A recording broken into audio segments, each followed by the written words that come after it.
সততা ও আল্লাহর উপর ভরসা। এক কাঠুরিয়ার গল্প। অনেক দিন আগের কথা। এক গ্রামে এক দরিদ্র কিন্তু অত্যন্ত পরহেজগার কাঠুরিয়া বাস করত। সে প্রতিদিন জঙ্গল থেকে কাঠ কেটে তা বাজারে বিক্রি করে যা পেত তা দিয়েই তার সংসার চলত। অভাব থাকলেও তার মুখে সবসময় আল্লাহর শকর ছিল। একদিন কাঠ কাটার সময় হঠাৎ তার একমাত্র কুড়ালটি হসকে গিয়ে গভীর এক গুহায় পড়ে গেল। কুড়ালটি ছিল তার উপার্জনের একমাত্র মাধ্যম। সে কুয়ার পাশে বসে আল্লাহর কাছে দোয়া করতে লাগলো, হে আল্লাহ, আপনি আমার একমাত্র সহায়। আপনি চাইলে আমার জন্য পথ বের করে দিতে পারেন। এমন সময় সেই পথ দিয়ে এক বৃদ্ধ লোক যাচ্ছিলেন। লোকটি ছিলেন মূলত একজন ফেরেশতা। মানুষের বেশে তাকে পরীক্ষা করার জন্য এসেছিলেন। তিনি কাঠুরিয়াকে কাঁদতে দেখে কারণ জিজ্ঞাসা করলেন। সব শুনে বৃদ্ধ কুয়ায় ডুব দিলেন এবং একটি সোনার কুড়াল তুলে আনলেন। তিনি জিজ্ঞাসা করলেন, এটা কি তোমার কুড়াল? কাঠুরিয়া বিনীতভাবে উত্তর দিল, না, এটি আমার নয়।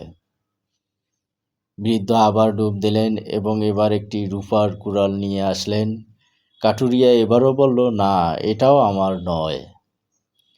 তৃতীয়বার বৃদ্ধ যখন ডুব দিয়ে কাঠুরিয়ার পুরনো সেই লোহার কুড়ালটি নিয়ে আসলেন, তখন কাঠুরিয়া খুশিতে আত্মহারা হয়ে বলল, হ্যাঁ, এটাই আমার কুড়াল, আলহামদুলিল্লাহ। বৃদ্ধ তখন মুচকি এসে বললেন, আমি তোমার সততায় খুব খুশি হয়েছি। পুরস্কার হিসাবে তুমি এই সোনা ও রূপার কুড়াল বৃদ্ধ তখন মুচকি এসে বললেন, আমি তোমার সততায় খুব খুশি হয়েছি। পুরস্কার হিসাবে তুমি এই সোনা ও রূপার কুড়াল দুটিও তোমার কাছে রাখো। আল্লাহ তোমার রিজিকের অভাব দূর করে দেবেন। বিপদে পড়েও কাঠুরিয়া মিথ্যা বলেনি। যারা আল্লাহর ভয়ে সত্যের উপর অটল থাকে, আল্লাহ তাদের উত্তম প্রতিদান দেন।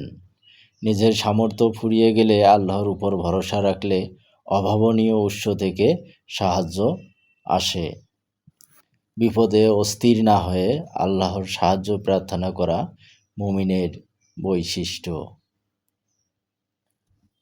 তাই আমাদের প্রত্যেকেরই বিপদের সময় ধৈর্য ধারণ করা এবং আল্লাহর উপর বিশ্বাস রাখা আমাদের প্রত্যেকটি মুসলমান ও মুমিনের উচিত।